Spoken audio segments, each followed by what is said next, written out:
વાત કરીએ દેશમાં અનેક સરકારી કામોની જે વાત કરવામાં આવી રહી છે તેને લઈ વાત કરીએ તો સરકારી ક્ષેત્રો ખાનગી માલિકોને હવાલે કરવામાં આવી રહ્યા છે।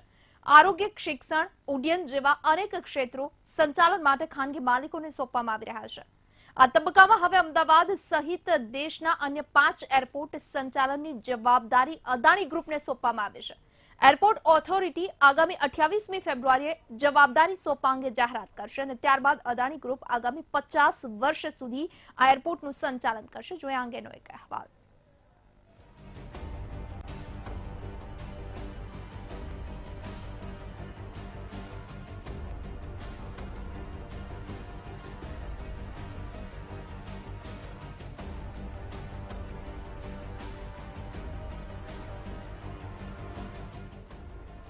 સરકાર દ્વારા અનેક જાહેર ક્ષેત્રો ખાનગી માલિકોને સંચાલન અર્થે સોંપવામાં આવી રહ્યા છે।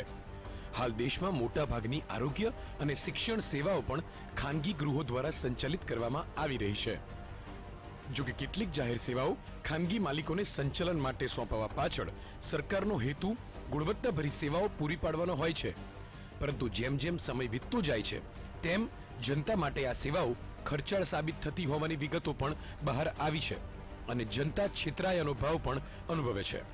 જો કે હાલ એરપોર્ટ ઓથોરિટી ઓફ ઇન્ડિયાએ દેશના 6 એરપોર્ટ્સના અપગ્રેડેશન અને સંચાલન માટે મૂકેલી બિડ્સમાંથી 5 બિડ્સ અદાણી ગ્રુપને મળી છે। આથી અદાણી ગ્રુપને દેશના 5 એરપોર્ટ્સને 50 વર્ષ માટે અપગ્રેડ અને ઓપરેટ કરવાનો પરવાનો મળી ગયો છે। આ એરપોર્ટમાં અમદાવાદ, લખનઉ, જયપુર, મેંગલોર અને ત્રિવેન્દ્રમ એરપોર્ટ્સનો સમાવેશ થાય છે। એરપોર્ટ ઓથોરિટી આગામી 28મી ફેબ્રુઆરીના રોજ આ જવાબદારી સોંપવા અંગે જાહેરાત કરશે, જે બાદ અદાણી ગ્રુપના આગામી 50 વર્ષ સુધી આ એરપોર્ટનું સંચાલન કરશે। અદાણી પીપીપી મોડેલના ભાગરૂપે એરપોર્ટ વિકસાવશે, પરંતુ હવે એરપોર્ટનું ખાનગીકરણ થવાથી ભવિષ્યમાં એર ટિકિટના ભાવ વધી શકે છે।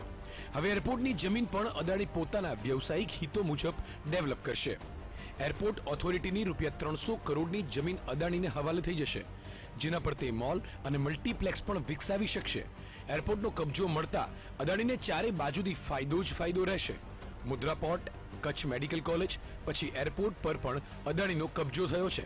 સરકારની ખાનગીકરણની નીતિ પર વિપક્ષે પ્રહાર કર્યા છે। આગળ વધી રહ્યું છે। કમનસીબે વીતેલા વર્ષોમાં રાજ્ય અને રાષ્ટ્રમાં શાસનની ધુરા સંભાળનારા લોકો સંવિધાન ઉપર વારંવાર વાર કરી રહ્યા છે, સરકારી સેવાઓનું ખાનગીકરણ કરી રહ્યા છે,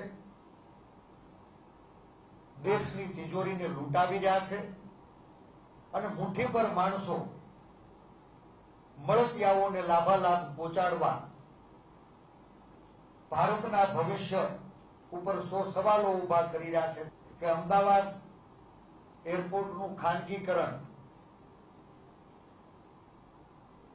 ખાનગીકરણની નીતિ કોંગ્રેસ પક્ષે પણ આ દેશની અંદર ક્યાંય ને ક્યાંય એને સમર્થન આપ્યું હતું, પણ સરકારી મિલકતો, સરકારી અકસ્યામતો એનાથી રાજ્યની તિજોરીમાં પૂરતું વળતર પ્રાપ્ત થાય એની કોંગ્રેસ સરકારે હંમેશા તકેદારી લીધી હતી। કેન્દ્ર સરકારે લોકસભા ચૂંટણી પહેલા જ એરપોર્ટના નામે અદાણીને મોટી ખેરાત કરી દીધી છે, પરંતુ અદાણીને સંચાલન માટે ભૂતકાળમાં અપાયેલા અદાણી પોર્ટનો વહીવટ સંતોષકારક જણાયો નથી। મુન્દ્રામાં અદાણી પોર્ટનો પાયો નાખ્યો ત્યારથી વિવાદમાં છે। પોર્ટ બનાવવા માટે અદાણીએ દરિયાઈ ચેરિયાનું નિકંદન કાઢી નાખ્યું। પોર્ટ નજીક રહેતા માછીમાર પરિવારોને કનડગત કરી સ્થળાંતર કરવા મજબૂર કર્યા। અદાણી પોર્ટ બન્યા બાદ અનેક વખતો દાણચોરીના બનાવો આ પોર્ટ પરથી બન્યા છે। અદાણી પોર્ટની સુરક્ષા અંગે પણ અનેક ફરિયાદો થઈ છે। તો બીજી તરફ કચ્છની એકમાત્ર સિવિલ હોસ્પિટલ, જેને 2007-8માં અદાણી ગ્રુપને સોંપાઈ, જેનું સંચાલન પણ હંમેશા વિવાદમાં જ ઘેરાયેલું રહ્યું છે। 125 કરોડ રૂપિયા ખર્ચે તૈયાર થયેલી આ હોસ્પિટલ જ્યારથી અદાણીને સોંપાઈ છે ત્યારથી વિવાદોમાં રહી છે। ગરીબ દર્દીઓ માટે અદાણી હોસ્પિટલ ખાનગી હોસ્પિટલ જેવી જ બની રહી છે। અદાણી હોસ્પિટલમાં ગરીબ દર્દીઓ પાસેથી ઉઘાડી લૂંટ કરવામાં આવે છે। અહીં તમામ સારવાર માટે નિયમ વિરુદ્ધ ફી વસૂલવામાં આવે છે। એક્સરે, ઓપીડી તેમજ મેડિસિન સહિતનો ચાર્જ વસૂલવામાં આવે છે। અને હાલમાં જ ગુજરાત વિધાનસભામાં પૂછાયેલા પ્રશ્ન દ્વારા જાણવા મળ્યું છે કે અદાણી હોસ્પિટલમાં છેલ્લા 5 વર્ષમાં 1000થી વધુ બાળકોના મોત થયા છે। આમ ભુજની એકમાત્ર સિવિલ હોસ્પિટલ અદાણીને સોંપાયા બાદ કચ્છના લોકોને સારી સુવિધા મળવાને બદલે દુઃખદાયક બની રહી છે. કચ્છમાં અદાણી અબજો રૂપિયાનો વેપાર ધરાવે છે. કચ્છની સિવિલ હોસ્પિટલ સાથે તેમણે સરકારી જમીન મેળવી હોસ્પિટલની બાજુમાં જ એક મેડિકલ કોલેજ શરૂ કરી, જેમાં કચ્છના વિદ્યાર્થીઓ માટે પોતાના મેનેજમેન્ટ કોટામાંથી 10% અનામત આપવાની એફિડેવિટ હાઈકોર્ટ વર્ષ 2009માં કરી હતી, જેનું આજ દિન વર્ષ 2019 સુધી અમલવારી નથી થઈ.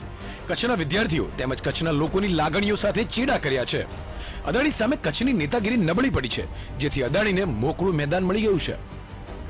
ખાનગી માલિકોને જાહેર સેવા હવાલે કરી દેવા માટે સરકારનો ગમે તેટલો ઉમદા આશ્રય હોય, પરંતુ તે આશ્રય ક્યારેય ફળીભૂત થવાનો નથી, કેમ કે ખાનગી ગૃહો કોઈ સેવકો નથી, એ પાક્કા વેપારીઓ હોય છે. અને આવા ખાનગી ગૃહોના ખિસ્સા બહુ મોટા પણ હોય છે. બેશક ગુણવત્તાભરી સુવિધા મળશે, પરંતુ તે ગણ્યા ગાંઠિયા લોકો પૂરતી સીમિત રહેશે. સરકાર ખાનગી ગૃહોને જનતાની સેવાઓ સોંપીને પોતાની જવાબદારીથી હાથ ધોઈ રહી છે, અને આ તરફ ખાનગી ગૃહોને લૂંટ ચલાવવાનું મેદાન મળી જાય છે. જનતાને અંતે તો ખાનગી ગૃહો પાસેથી સેવા મેળવવા બદલ લૂંટાવાનું જ આવશે. Bureau report, VTV news.